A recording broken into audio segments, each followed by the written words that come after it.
Because I'm incredibly unfit, walking and talking is hard enough as it is, but I've decided that I'm going to walk and talk and record. Shh. So the first time in a long time I've done something simply because everybody else was doing it. Now, what I did was I finally took the Pottermore quiz, the test, sorting hat quiz. And I thought to myself, this is something I've not done before, and I've always been a Ravenclaw in my heart. I knew this to be true, so I took the quiz just to confirm this fact. And I was most surprisingly sorted differently than what I expected. I was put into Gryffindor, which is probably my least expected. I feel like that's the one everybody wants to get. Everybody wants to be the main person. They want to be Gryffindor. But that was never like that for me. Which makes me think that either not that the quiz is wrong, but that I'm very different to what I think I am. So my self-perception is actually quite different from my actuality, but everybody knows that the houses really mean nothing, and you can be anyone and be in any house. And it's all sort of arbitrary, and you get to choose which one you identify anyway, because that's really what it's about. But I'm still going to say that I'm Ravenclaw, and I identify with it. I like its colours better. So I'm going to stay a Ravenclaw, even though I was put in Gryffindor, and I think it's probably not a big deal. Yeah, so because I got the choice I didn't want to, instead of just taking the quiz again and again until I got the answer I wanted, I've decided to not care.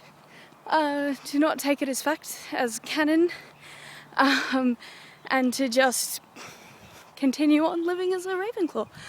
It doesn't make a lot of difference. I don't have any paraphernalia or anything I have to get rid of to become a Gryffindor.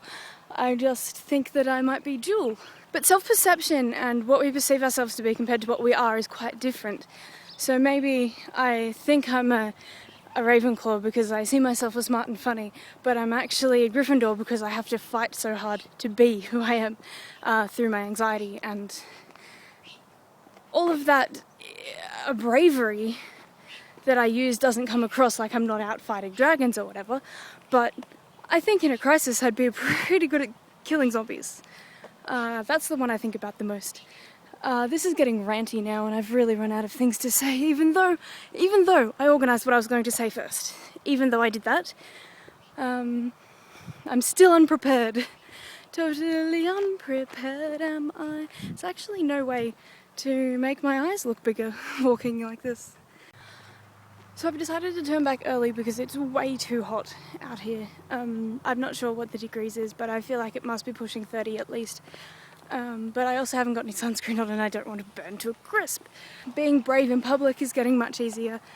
Every little bit that I do, even now there is nobody around, nobody here is watching me, nobody can hear me, no one can see me, it still has that intense gut feeling that, you know, oh my god, I can't believe you're doing that.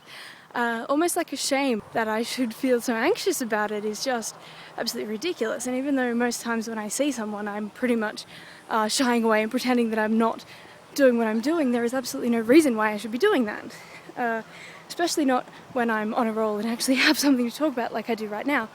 But I think the bravery comes with repetition and experience, and the more experienced you are doing things, the more confidence you have to make that happen. So yeah, if that makes any sense, the more you do it, the better you get at being around people and doing things in front of you and just building up that confidence simply by doing the thing that you're not confident with.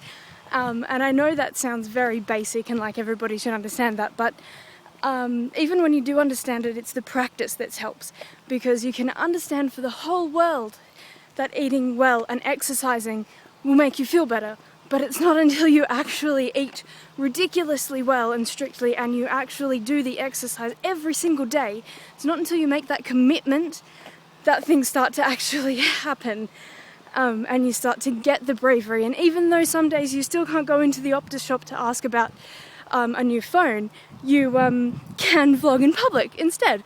So even if the goals that you are reaching are not the goals that you want to reach, at least you're getting there, you're doing something. So setting goals is great, but achieving goals is even better, and the only way to do that is with dedication and hard work. Exercise. Span out.